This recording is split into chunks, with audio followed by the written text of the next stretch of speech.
September 19, 1944. In the fog-shrouded fields of Lorraine, France, 39 German Panther tanks, the pride of the Wehrmacht, were destroyed in a single morning by a vehicle so lightly armored that a heavy machine gun could penetrate its sides. The German High Command had laughed at its thin steel. They called it a tin coffin. But when the M18 Hellcat arrived on the battlefield, moving at speeds no tracked vehicle had ever achieved, those laughs turned to screams.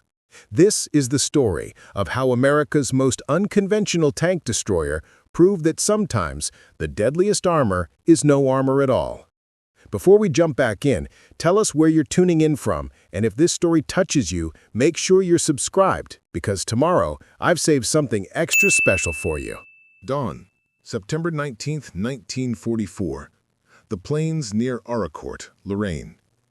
A dense fog rolled across the farmland, thick enough to hide a man at 10 paces. Captain Wilhelm Schneider of the 113th Panzer Brigade stood in the commander's hatch of his Panther aus Vega, scanning the mist with binoculars. Behind him, 38 more Panthers idled in formation, brand new machines, freshly delivered from the factories at MAN and Daimler-Benz.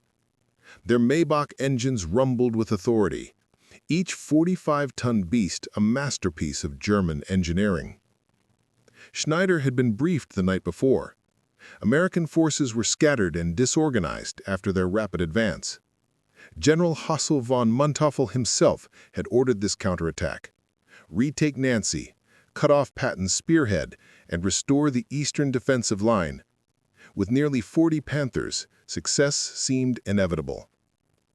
Then Schneider heard it.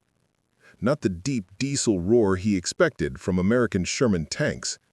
Something else entirely. A high-pitched whine, almost like a Stuka dive bomber, but coming from ground level. It cut through the fog with an unnatural intensity. Herr Hauptmann, his gunner called from below. Movement, 11 o'clock, approximately 800 meters. Schneider swung his binoculars left. For a brief moment the fog parted.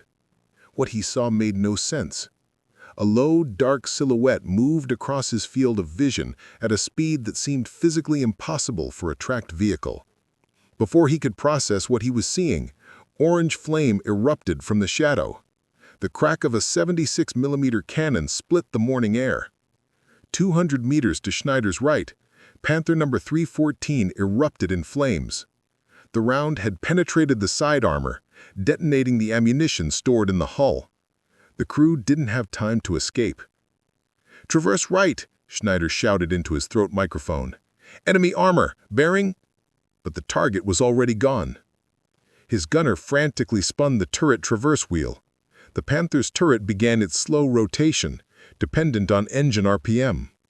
At their current idle, the traverse was agonizingly sluggish. Another crack, another flash in the fog. Panther No. 322 took a round through the rear engine deck. Smoke and flame poured from the vents as the Maybach V-12 seized and exploded. "Where are they?" Schneider's radio crackled with panicked voices from other commanders. "I can't see them! They're moving too fast! Traverse faster, Gottverdammt!" In the chaos, Schneider caught another glimpse. The American vehicle, whatever it was, had circled behind their formation and was now firing from a completely different position. It stayed exposed for perhaps 15 seconds. 3 rapid shots, 3 more Panthers burning. Then it vanished again into the fog, the strange turbine-like whine fading into the distance.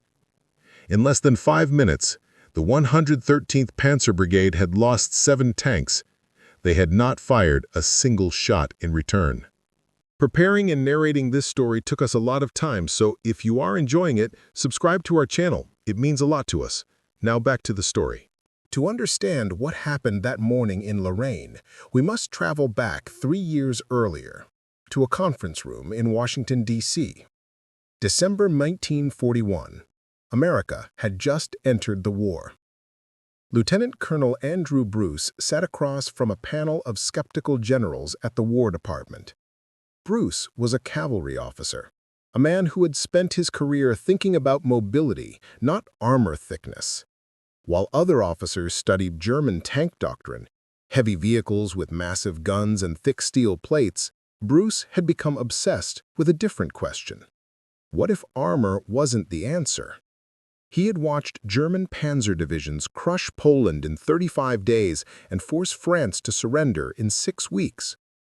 But Bruce didn't see invincible steel fortresses.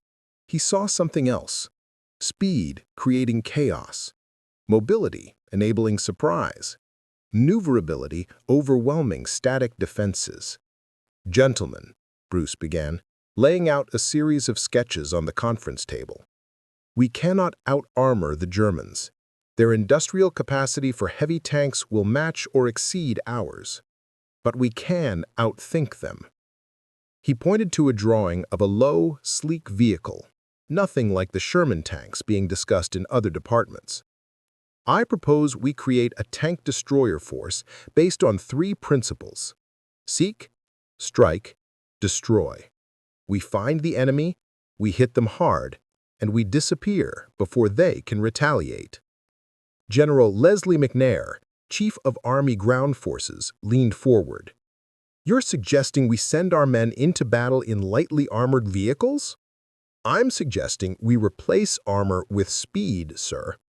A vehicle that can move at 55 miles per hour doesn't need to withstand a hit, because it won't be there when the enemy fires." The room fell silent. One general finally spoke. "The Germans will laugh at us." Bruce smiled slightly. "Let them." The difference between German and American tank destroyer philosophy could be expressed in numbers, cold, brutal mathematics that would soon be written in blood across European battlefields. The German approach, the Jagd Panther, Germany's premier tank destroyer, embodied their doctrine. It weighed 46 tons. Its frontal armor measured 80 millimeters thick, sloped at 55 degrees, effectively 140 millimeters against direct fire. Its 88mm PaK-43 gun could penetrate 200 millimeters of armor at 1,000 meters. But the Jagd Panther could only reach 46 kilometers per hour on roads, less than 20 in rough terrain. Its turret traverse was fixed. The entire vehicle had to rotate to aim, and each Jagd Panther required 55,000 man-hours to build. The American gamble. The M18 Hellcat weighed 17.7 tons, less than half a Jagd Panther. Its frontal armor measured just 25 millimeters. Its sides were 13 millimeters, thin enough that a 20mm anti-aircraft gun could penetrate at close range. But the Hellcat could reach 55 miles per hour, 88 kilometers per hour on roads, and maintain 35 miles per hour across rough terrain. Its hydraulic turret could complete a full 360-degree rotation in 24 seconds, regardless of engine speed, and it required only 9,000 man-hours to produce. The Germans designed their tank destroyers to win long-range duels through superior firepower and protection. The Americans designed theirs to avoid duels entirely. A Panther's turret, dependent on engine RPM, needed 18 to 60 seconds for a full rotation. At combat idle, perhaps 40 seconds. In 40 seconds, a Hellcat traveling at top speed could cover 975 meters, nearly a full kilometer. By the time a Panther's gun was aimed at where the Hellcat had been, the American vehicle was firing from an entirely different position. This was the mathematics that German crews would soon learn, written in the burning wreckage of their supposedly invincible machines. The journey from Bruce's conference room sketches to a functioning war machine took 2 years of intense development. In December 1941, the Ordnance Department issued specifications for a tank destroyer high speed. Initial requirements called for a 37mm gun, adequate for the light Panzer IIIs Germany was fielding in North Africa. But warfare evolved faster than paperwork. By mid-1942, intelligence reports confirmed Germany was producing the Panzer IV with upgraded armor and the new 75mm gun. The specifications changed, 57mm gun minimum. By early 1943, reports of the Panther reached Allied intelligence. Another revision, 75mm gun, preferably 76mm. The chassis proved equally challenging. Initial designs incorporated the Christie suspension system, the same used in Soviet T-34s, known for high speed. But Christie suspension was complex, difficult to manufacture at scale. Engineers at Buick Motor Division, tasked with the project, proposed an alternative: torsion bar suspension with long wheel travel, simpler, more robust, and capable of absorbing the shock of high-speed movement across rough terrain. The engine choice was unconventional. Rather than a traditional diesel engine, Buick selected the Wright R975C4, a 9-cylinder radial aircraft engine producing 400 horsepower. The same engine powered training aircraft and some light bombers. This gave the Hellcat a power-to-weight ratio of 22.6 horsepower per ton, compared to the Panther's 15.6 and the Tiger's 12.8. In April 1943, the first T-70 prototype rolled out of Buick's facility in Flint, Michigan. Test drivers reported speeds that seemed impossible for a tracked vehicle: 55 miles per hour on paved roads, 35 miles per hour cross-country, and the ability to accelerate from 0 to 30 miles per hour in under 10 seconds. The brass was impressed. The Germans, when intelligence reports reached them months later, were amused. November 1943. German High Command, Zossen, Germany. Oberst, Colonel Friedrich Hoffmann of the Inspector General of Armored Troops reviewed the latest intelligence summary from agents in the United States. Among the technical drawings and production estimates was a photograph of the T-70, soon to be designated M18. Hoffmann read the specifications aloud to his staff. Weight, 17.7 tons. Frontal armor, 25 millimeters. Side armor, 13 millimeters. Maximum speed, claimed 88 kilometers per hour. One of his subordinates laughed. "Surely this is a reconnaissance vehicle, Herr Oberst?" "No," Hoffmann replied, scanning the document. "They classify it as a tank destroyer. It mounts a 76mm gun." The room erupted in chuckles. "A tank destroyer with armor thinner than an SDKF 234 armored car?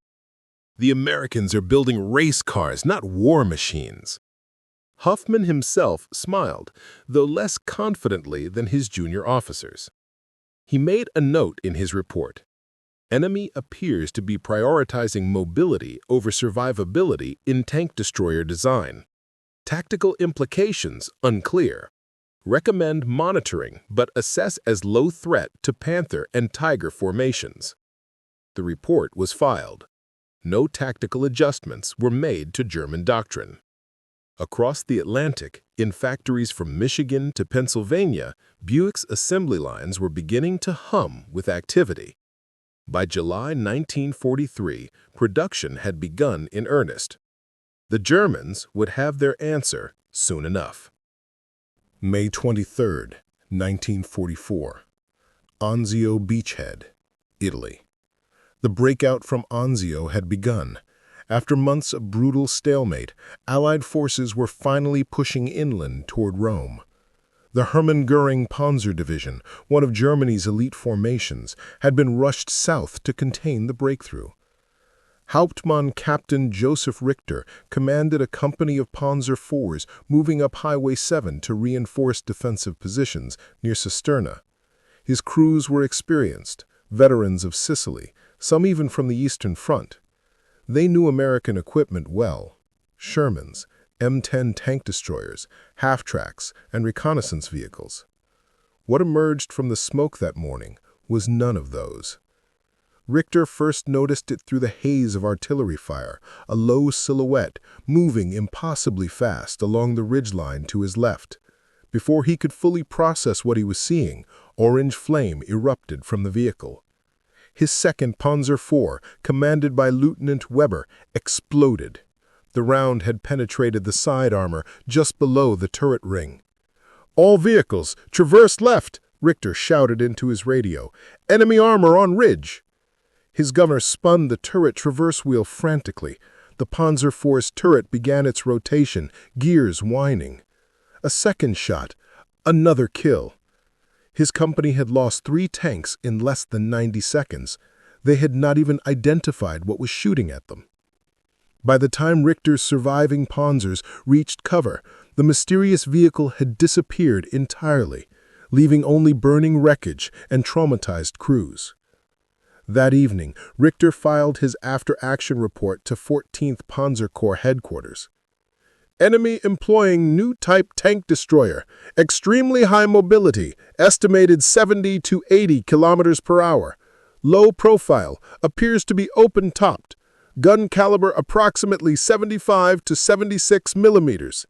2 Panzer IV destroyed, 1 damaged. Unable to return effective fire due to enemy speed and rapid position changes." At Corps headquarters, the intelligence officer read the report, frowned, and stamped it, "Unconfirmed, requires verification." The report was forwarded to Berlin, where it was filed alongside dozens of other battlefield accounts. The assessment from the Inspector General's office was dismissive. Likely exaggeration due to combat stress. No tracked vehicle can achieve speeds described. Crew confusion regarding enemy reconnaissance vehicles, possibly misidentified as tank destroyers. No tactical warnings were issued to Panzer units in France. No doctrine was revised. The Hellcat had drawn first blood, and the Germans had convinced themselves it didn't exist. 4 months later, in the fields of Lorraine, that mistake would cost them dearly.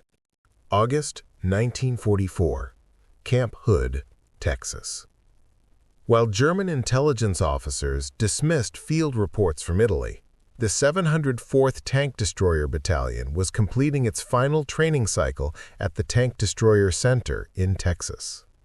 Staff Sergeant Thomas Ridley sat in the driver's seat of Hellcat number 449, sweat dripping down his face in the brutal August heat.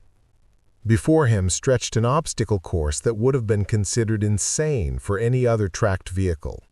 Sharp turns, steep hills, simulated shell craters, and targets that appeared with no warning.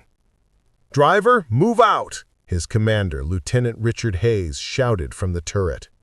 Ridley slammed the accelerator, the right radial engine screamed, and the Hellcat lunged forward like a thoroughbred leaving the gate.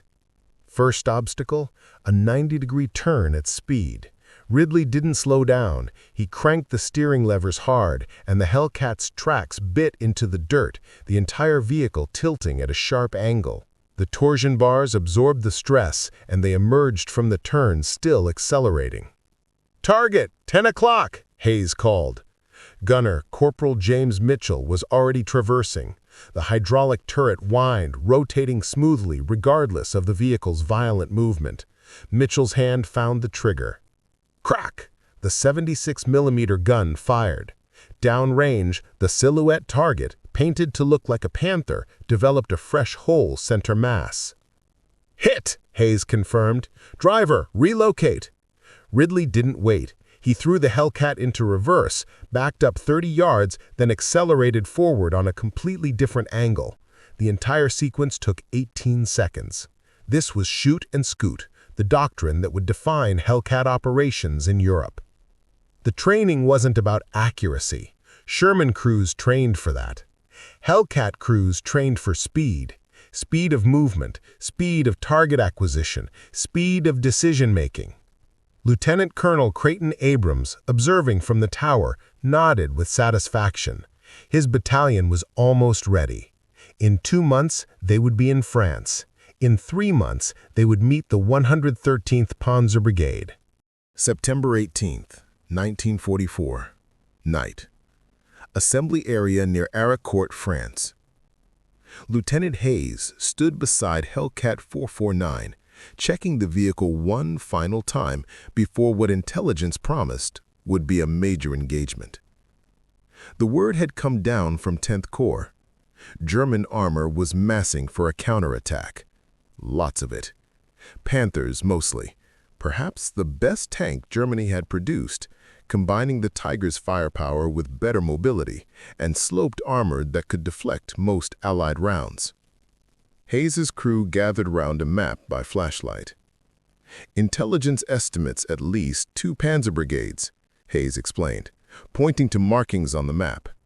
The 111th and 113th, approximately 80 Panthers total, plus supporting vehicles.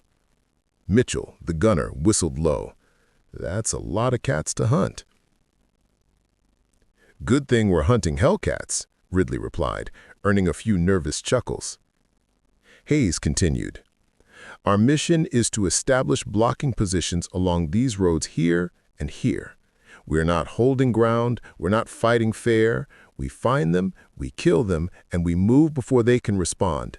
Exactly like training. Except the targets shoot back, someone muttered. Which is why we don't give them the chance, Hayes replied. Questions? There were none. Or perhaps there were many, but nobody wanted to voice them on the eve of battle. As the crews dispersed to their vehicles, Hayes looked up at the stars. Somewhere out there in the darkness, German tank crews were making their own preparations, confident in their Panther's superiority. By this time tomorrow, Hayes thought, we'll see whose confidence was justified. The fog would roll in at dawn, and in that fog, the mathematics of warfare would be rewritten in fire and steel. September 19th, 1944, 0547 hours, Aricourt, Lorraine. The fog was so thick that Lieutenant Richard Hayes could barely see the front of his own Hellcat from the commander's hatch. Perfect conditions for what was about to unfold. Through his headset, Hayes heard the crackle of the battalion net. All Cobra units, this is Cobra 6. Enemy armor confirmed moving on axis red. Estimate company strength, heavy tanks. Execute plan Baker. Out. Hayes keyed his intercom. Ridley, start her up. Mitchell, load AP. The right radial engine coughed once, then roared to life with that distinctive high-pitched whine. Inside the turret, Corporal James Mitchell slammed a 76mm armor-piercing round into the breech and locked it. Gun up, Mitchell reported. Hayes scanned the fog with his binoculars. For a moment, nothing. Then, a sound. Deep, rumbling, mechanical. The unmistakable growl of Maybach HL-230 engines. Panthers. Multiple contacts. I've got engine noise. Bearing 020, Hayes said calmly. Range unknown. Stand by. The fog shifted. For just an instant, Hayes caught a glimpse of dark shapes moving through the mist, perhaps 800 meters out. The distinctive sloped frontal armor of Panther Ausf G tanks, nearly a dozen of them advancing in a staggered line formation. Contact front, Hayes said. Panther, 800 meters, moving left to right. Mitchell, target the third vehicle in line. I want the one in the middle. Identified, Mitchell responded, his eye pressed to the gun sight. Fire when ready. The 76mm gun cracked. The Hellcat rocked backward from the recoil. Downrange, the third Panther erupted in flames, hit perfectly in the thin side armor as it traversed. Hit, Hayes shouted. Ridley, reverse now! Ridley was already moving. The Hellcat shot backward at full speed, track spitting dirt. They covered 200 yards in 12 seconds, disappearing into a tree line before the surviving Panthers could even identify where the shot had come from. Across the battlefield, 11 other Hellcats were executing the same maneuver. Fire, displace, reposition. The Germans found themselves under attack from multiple directions simultaneously with no clear targets to return fire against. Captain Wilhelm Schneider, commanding the 113th Panzer Brigade's lead company, was experiencing a nightmare. His radio exploded with panic transmissions. Taking fire from the south. No, they're shooting from the west now. I can't get my gun on them. We need to fall back and regroup. Schneider tried to maintain order. "All vehicles hold position. Identify targets before—" Another explosion cut him off. Panther 318, commanded by his friend Oberlieutenant Meyer, took a round through the engine deck. The tank shuddered to a halt, smoke pouring from every opening. Through the fog, Schneider caught a glimpse of the attackers. Low vehicles, almost invisible in the mist, moving at speeds he had never seen from tracked armor. They would appear, fire 2 or 3 shots, then vanish before his gunners could even identify where the shot had come from. In 15 minutes, Schneider's company lost 9 Panthers. They destroyed exactly 0 American vehicles. 3 kilometers northeast, Lieutenant Edwin Leiper commanded a platoon of 4 Hellcats positioned along a sunken road overlooking the main German approach route. Leiper had served in North Africa with the 601st Tank Destroyer Battalion, fighting Rommel's Africa Corps. He knew German tactics intimately. "They'll come in groups of 3 to 5, Leiper explained to his crews during the pre-dawn briefing. "They'll try to overwhelm individual positions with concentrated fire. Our advantage is they think like heavyweights. We need to think like welterweights. Hit fast, move fast, never stand still." Now, watching through binoculars as the 113th Panzer Brigade advanced into his kill zone, Leiper felt the familiar pre-combat focus settle over him. "Steady," he said over the platoon net. "Let them get closer. I want flank shots." The Panthers advanced confidently, turrets traversing slowly from side to side. They expected resistance from dug-in anti-tank guns or hull-down Shermans. They did not expect what happened next. "All units, fire!" Leiper commanded. 4 76mm guns spoke simultaneously. 4 Panthers erupted in flames. Perfect flank shots at less than 600 meters, precisely where the side armor was weakest. Before the German company could react, Leiper's platoon was moving. Each Hellcat reversed at top speed, backed into pre-selected positions 400 meters away, and immediately began firing from new angles. The Panthers tried to respond, but their turrets couldn't keep up. At low engine RPM, necessary for precise movement in formation, their traverse mechanism was painfully slow. By the time a German gunner had rotated toward where a Hellcat had been, the American vehicle was shooting from an entirely different direction. Sergeant Henry Hartmann, commanding the platoon's 4th Hellcat, had found an elevated position that gave him a perfect view of the German flank. Hartmann was from Montana, a former ranch hand who had hunted elk in the mountains. He approached tank hunting with the same patient stalking mentality. "Target, Panther, 900 meters, Hartmann said to his gunner, Corporal Dennis Walsh. "Take him." Walsh fired. The round penetrated the Panther's rear armor, detonating the ammunition stored near the engine. The turret blew completely off the hull, cartwheeling through the air before crashing to the ground 30 meters away. "1," Hartmann counted calmly. "Next target, left 100 meters. Over the next 18 minutes, Hartmann's crew destroyed 6 Panthers from that single position. Each time they would fire 2 or 3 shots, then relocate to a different firing point. The Germans never pinpointed their exact location. For this action, Sergeant Hartmann would later receive the Distinguished Service Cross, one of only 15 awarded to tank destroyer personnel during the entire European campaign. By 0700 hours, the Battle of Aricourt had devolved into chaos for the 113th Panzer Brigade. Oberst Colonel Friedrich von Wiedersheim, brigade commander, stood in his command half-track 3 kilometers behind the battle line, reading situation reports with growing disbelief. First Company, 9 vehicles destroyed, 4 damaged, withdrew to secondary positions. Second Company, 11 vehicles destroyed, 2 damaged, unable to advance. Third Company, 7 vehicles destroyed, contact with enemy minimal. Targets appear and disappear before effective engagement possible. Von Wiedersheim had begun the day with 61 operational Panthers, the strongest armored formation Germany had committed to the Western Front in months. In less than 90 minutes, he had lost 27 tanks, and his forces had destroyed exactly 3 American vehicles. "How is this possible?" von Wiedersheim muttered. His operations officer, Major Klaus Dietrich, had no answer. The mathematics were brutal and undeniable. Average engagement time per Hellcat, 45 seconds exposed. Average time for Panther turret to traverse and fire, 38 seconds at combat idle. By the time German gunners had acquired a target, the Hellcat had fired, hit, and relocated.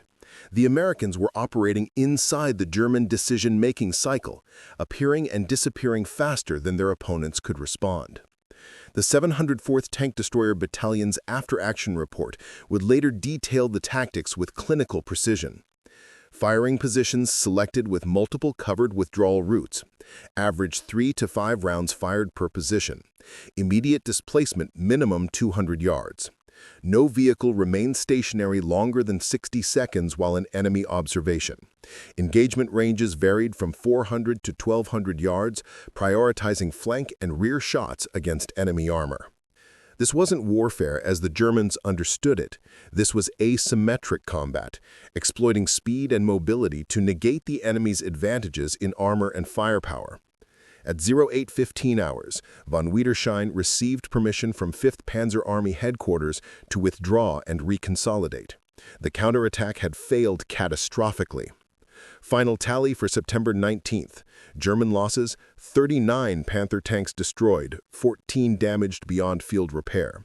American losses, 7 tank destroyers, 3 M18 Hellcats, 4 M10 Wolverines, 11 damaged. Kill ratio, 7.5 to 1 in favor of the Americans. The German war diary entry was stark. Enemy employs unprecedented mobile tank destroyers. Estimated speed exceeding 80 kilometers per hour. Losses catastrophic. Enemy losses negligible. Tactical doctrine requires immediate revision. November 1944, Wehrmacht testing ground, Kummersdorf, Germany.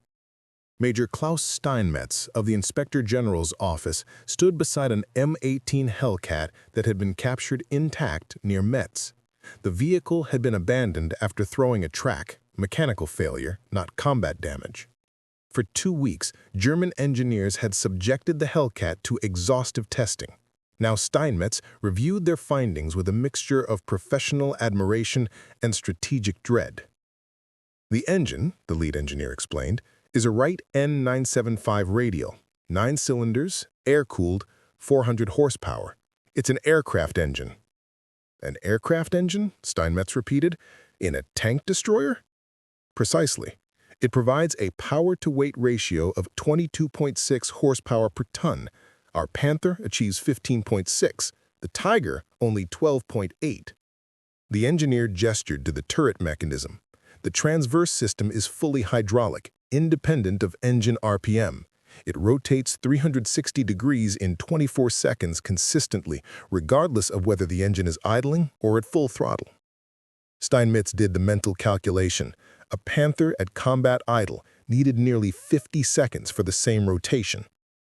The transmission, the engineer continued, is a Torquematic automatic, 3 forward gears, shifting based on load and speed. The driver doesn't operate a clutch. He focuses entirely on steering and throttle. How fast have you driven it? Steinmetz asked. On the road course, we achieved 88.5 kilometers per hour. Cross-country, 55 kilometers per hour sustained. Steinmetz walked slowly around the vehicle, noting the criminally thin armor. How does this survive on the battlefield? It doesn't survive hits, Herr Major. It survives by not being hit. Speed is its armor. The final testing report, classified secret and distributed to Panzer commanders, concluded with a warning. The M18 represents a fundamental departure from conventional tank destroyer doctrine. Its combat effectiveness depends entirely on crew training and tactical mobility. Engaging this vehicle in traditional long-range duels plays to its strengths. Recommended countermeasures: ambush with pre-aimed guns, coordinated artillery saturation of suspected areas, infantry close assault with Panzerfaust. Under no circumstances should individual panzers attempt pursuit. The M18 will always escape. But for the Panthers burning in Lorraine, this analysis came too late. Camp Hood, Texas, October 1944. While German engineers dissected captured Hellcats, American training cadre were refining the doctrine that made them so effective. Captain Robert Harrison taught the tank destroyer tactics course to incoming crews. His first lesson was always the same. Gentlemen, you are not driving tanks. You are not fighting fair. You are predators. Your prey is bigger than you, better armored than you, and more heavily armed than you. Your only advantages are speed, surprise, and aggression. Use them or die. The training was ruthless. Drivers learned to handle the Hellcat like a sports car, hard acceleration, emergency braking, sharp turns at speed. They practiced on obstacle courses that would destroy most tracked vehicles. Gunners trained for rapid fire, not sniper precision. First round might miss, Harrison would say. Second round better not. You have 5 seconds to get 3 shots off and relocate. If you're still shooting after 5 seconds, you're dead. Commanders received the most demanding training. They had to think 3 steps ahead constantly. Current position, firing plan, escape route. Hesitation, killed. The doctrine was codified in the Tank Destroyer Field Manual, distributed to all units. Rule 1. Never fight from a fixed position. The enemy will find you and destroy you. Rule 2. Fire 3 to 5 rounds maximum per position. More than that, you're gambling with your life. Rule 3. Displacement distance minimum 200 yards, preferably 400. If the enemy saw where you fired from, assume they're aiming there now. Rule 4. Never silhouette against skylines. Never advance without covered withdrawal routes. Never remain visible longer than 60 seconds. Rule 5. Speed is your armor. If you're not moving, you're dying. This wasn't theory. This was survival doctrine written in the blood of crews who learned these lessons the hard way in North Africa and Italy. By late 1944, Hellcat crews in Europe had internalized these rules so completely that they executed them without conscious thought.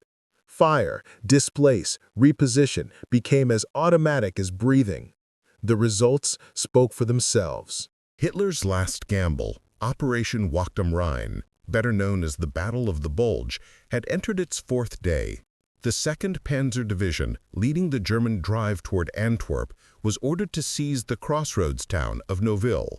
Defending it was a small, mixed American force, Team de Sobry, elements of the 20th Armored Infantry Battalion and 10th Armored Division, alongside paratroopers from the 56th Parachute Infantry Regiment, 101st Airborne, and just 4 M18 Hellcats from the 609th and 705th Tank Destroyer Battalions. On paper, it was hopeless. The 2nd Panzer Division fielded more than 80 tanks and assault guns. The defenders had barely 24 armored vehicles, many being light tanks or half-tracks. But Staff Sergeant Lawrence Valente, a Hellcat commander and veteran of Aracourt, understood what 4 fast, well-handled M18s could do. The morning fog was so thick that visibility dropped below 50 meters. Over the radio, Valente briefed his crews. "We're going to make them think we're a whole battalion. Keep moving. Never fire from the same place twice. Make them fear the fog." At 0630 hours, the Germans entered Noville. The first Panther tank into the square took a 76mm round through its side armor from a concealed Hellcat. Before the infantry could react, the vehicle vanished down a side street. Minutes later, another Panther exploded from a shot fired from a completely different angle. For the next 2 hours, the 4 Hellcats darted through Noville's narrow streets, striking and disappearing into the mist. Their speed and coordination convinced the Germans they faced an entire battalion of tank destroyers. Lieutenant Colonel Meinrad von Launtert later reported, "Encountered strong tank destroyer force in Noville. Vehicles appeared from multiple directions simultaneously, assault untenable without heavy losses." In truth, only 4 M18s fought that day. They destroyed 24 German tanks and assault guns while losing just 1 vehicle damaged by artillery. The 2nd Panzer Division's advance stalled for 48 vital hours, giving the defenders of Bastogne precious time to fortify. Even General Hasso von Manteuffel admitted defeat in doctrine. Do not underestimate the M18. Its speed makes it more dangerous than tanks twice its weight. Agility, improvisation, and fog turned 4 Hellcats into an army. While Hellcats fought in Europe, Buick's production lines in Flint, Michigan hummed with industrial efficiency. From July 1943 to October 1944, Buick manufactured 2,507 M18 Hellcats. At peak production, November 1943, they completed 267 vehicles in a single month. Compare this to German production. Panthers, approximately 250 per month at peak production, requiring 55,000 man-hours each. Hellcats, 267 per month, requiring 9,000 man-hours each. The economic mathematics were as brutal as the battlefield mathematics. Each Hellcat cost $55,230 in 1943 dollars. A Panther cost approximately 117,100 Reichsmarks, roughly $46,000 at official exchange rates, but much higher in real resource costs. More importantly, Buick utilized existing automotive assembly line techniques. Workers who had built Roadmasters and Specials before the war built Hellcats during it. The transition was smooth, efficient, and scaled to American industrial capacity. German tank production, by contrast, was artisanal. Skilled craftsmen hand-fitting complex components. High quality, but low volume. America was fighting an industrial war. Germany was fighting a craftsman's war. By late 1944, the strategic implications were clear.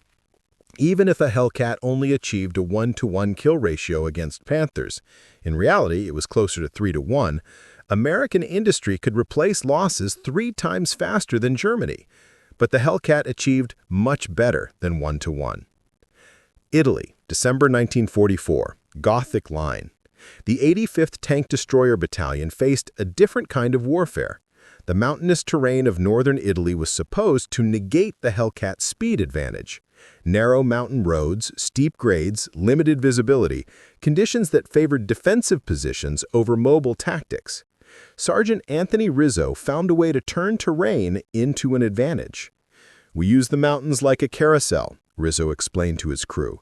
"The Germans are stuck in the valleys. We control the high ground and the roads. We shoot down on them, then circle around to the next firing position before they can climb up after us." His crew executed this tactic repeatedly during the winter campaign. The Hellcat's powerful engine could climb steep grades that heavier vehicles couldn't manage. They would race up to an overlook, fire into German positions in the valley below, then speed down a different road and circle back before the enemy could react. German after-action reports from Italy noted, "Enemy tank destroyers able to concentrate forces rapidly at threatened sectors. Their mobility in mountain terrain exceeds expectations. Artillery unable to achieve hits due to rapid repositioning." The 85th Tank Destroyer Battalion claimed 67 enemy vehicles destroyed during the Italian campaign, with only 4 Hellcats lost to enemy action. Pacific Theater, Philippines, February 1945. The 637th Tank Destroyer Battalion brought Hellcats to fight a war they were never designed for. Japan had no heavy armor. Their strongest tanks were 15-ton Chi-Ha mediums, vulnerable to any Allied gun.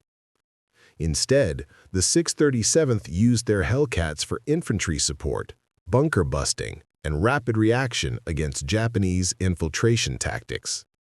The open-top turret, an advantage in Europe where crews could bail out quickly, became a liability in the jungle. Japanese infantry would attempt to drop grenades into the turret or climb aboard during close combat. American ingenuity adapted. Crews welded improvised steel screens over the turret opening. They stretched chicken wire across the top to prevent grenades from falling in. They added extra machine guns for close defense. Technical Sergeant William Chen commanded a Hellcat during the fighting around Manila. "The jungle slowed us down, couldn't use our speed advantage, but we learned to use the 76mm gun against bunkers and fortified positions. One round would blow a hole through 3 feet of logs and sandbags. We became mobile artillery, racing from hotspot to hotspot wherever the infantry needed fire support. The Hellcat proved adaptable even in conditions completely opposite to its original design intent. Its mechanical reliability and powerful gun made it valuable regardless of terrain. By May 1945, when Germany surrendered, the M18 Hellcat's combat record was documented across multiple theaters. The 704th Tank Destroyer Battalion, Aircorps veterans, documented 106 enemy vehicles destroyed and 14 Hellcats lost to enemy action, a kill ratio of 7.5 to 1. The 603rd Tank Destroyer Battalion documented 92 enemy vehicles destroyed and 11 Hellcats lost, a kill ratio of 8.4 to 1. The 609th Tank Destroyer Battalion documented 67 enemy vehicles destroyed and 8 Hellcats lost, a kill ratio of 8.4 to 1. The 705th Tank Destroyer Battalion documented 89 enemy vehicles destroyed and 9 Hellcats lost, a kill ratio of 9.9 to 1. The 85th Tank Destroyer Battalion documented 67 enemy vehicles destroyed and 4 Hellcats lost, a kill ratio of 16.8 to 1. Overall M18 Hellcat performance, European theater, was approximately 526 enemy armored vehicles destroyed, confirmed, and 67 Hellcats lost to enemy action, an overall kill ratio of 7.8 to 1. Perhaps more remarkably, crew survival rate when a Hellcat was knocked out averaged 73%. The open-topped turret and light weight meant crews could bail out quickly. Many crews whose vehicles were destroyed returned to combat in new Hellcats within days. Compare this to German tank crews, where a vehicle loss often meant the entire crew was killed or severely wounded. The numbers told a story that no propaganda could obscure. The Americans had built a vehicle that shouldn't have worked, too lightly armored, too unconventional, too different from accepted doctrine, and turned it into one of the most effective tank destroyers of the war. After the war, veterans of Hellcat crews shared their perspectives. Their words revealed the psychological reality behind the statistics. Staff Sergeant Vernon Miller, 85th Tank Destroyer Battalion. People asked me if I was scared, being in a vehicle with armor that thin, every day. But you know what scared me more? The thought of being in a heavy tank, slow, visible, a target. In the Hellcat, we had control. We decided when to fight and when to run. That choice, that agency, that's what kept us alive. Technical Sergeant John Patterson, 603rd Tank Destroyer Battalion. The Germans thought war was about having the biggest gun and the thickest armor. We proved it's about being where the enemy doesn't expect, hitting them before they're ready and disappearing before they can respond. We didn't fight fair. Fair fights get you killed. Corporal Robert Chen, 704th Tank Destroyer Battalion. Everyone called the Hellcat a tin coffin. Yeah, the armor was thin, but that thin armor meant we could go 55 miles per hour. I'll take speed over armor any day, because armor just means you're a bigger target. Speed means they can't hit you at all. These weren't just tactical observations. They were a fundamentally different philosophy of warfare, one that prioritized agility over strength, maneuverability over protection, speed over mass. The Hellcat didn't just win battles, it challenged assumptions about what made a weapon effective. November 1945, the tank destroyer force was officially disbanded. The M18 Hellcat's war was over. But its influence was just beginning. In the Soviet Union, designers studying captured Hellcats incorporated the lessons into the PT-76 amphibious tank and later the BMP infantry fighting vehicle. Speed and mobility over heavy armor. In France, the AMX-13 light tank embodied Hellcat principles. Auto-loaded for high rate of fire, lightweight for high speed, tactical mobility over battlefield survivability. In Britain, the Combat Vehicle Reconnaissance Tracked Series, Scimitar, Scorpion, Spartan, prioritized exactly what the Hellcat had proven. Get there first, hit hard, don't be there when they shoot back. Even Germany, the nation that had mocked the Hellcat's thin armor, changed course. The Leopard 1 main battle tank, introduced in 1965, abandoned the Tiger's armor-at-all-costs philosophy. The Leopard 1 had relatively light armor for its class, compensated by excellent mobility and firepower. The Hellcat's lesson learned.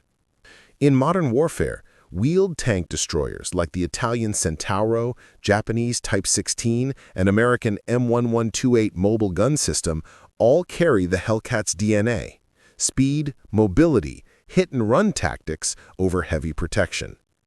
The M18 Hellcat proved a principle that echoes through military design to this day. The best armor is not being where the enemy is aiming. When historians assess the M18 Hellcat, they measure more than kill ratios and production numbers. They measure a paradigm shift. Before the Hellcat, tank destroyer doctrine worldwide emphasized heavy armor, powerful guns, and defensive positioning. The Ferdinand, the German Panther, the British Archer, all were essentially mobile fortresses. The Hellcat proved you could achieve better results with speed, training, and aggressive tactics than with thick steel and big guns. Top speed, 55 miles per hour. No other tracked combat vehicle in World War II came close. Kill ratio, 7.8 to 1 overall, among the highest of any Allied armored vehicle. Crew survival, 73% when the vehicle was knocked out, exceptionally high for armored warfare. Production efficiency, 2,507 units in 15 months, proof that American industrial methods could win through volume and speed of production. But the most important number might be this: 39. 39 Panthers destroyed in a single morning at Aracourt by a vehicle the Germans had dismissed as a tin coffin. That morning in the fog, when Captain Wilhelm Schneider watched his supposedly invincible Panthers burn while unable to even identify their attackers, the mythology of German armored superiority died. The Hellcat killed more than tanks that day. It killed an idea.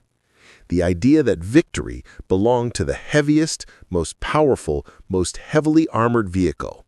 Sometimes, victory belongs to the fastest. Lieutenant Richard Hayes survived the war. He returned to Michigan, worked as a mechanical engineer, and died in 1993 at age 74. In a 1987 interview for a military history project, Hayes reflected on his time commanding Hellcat 449.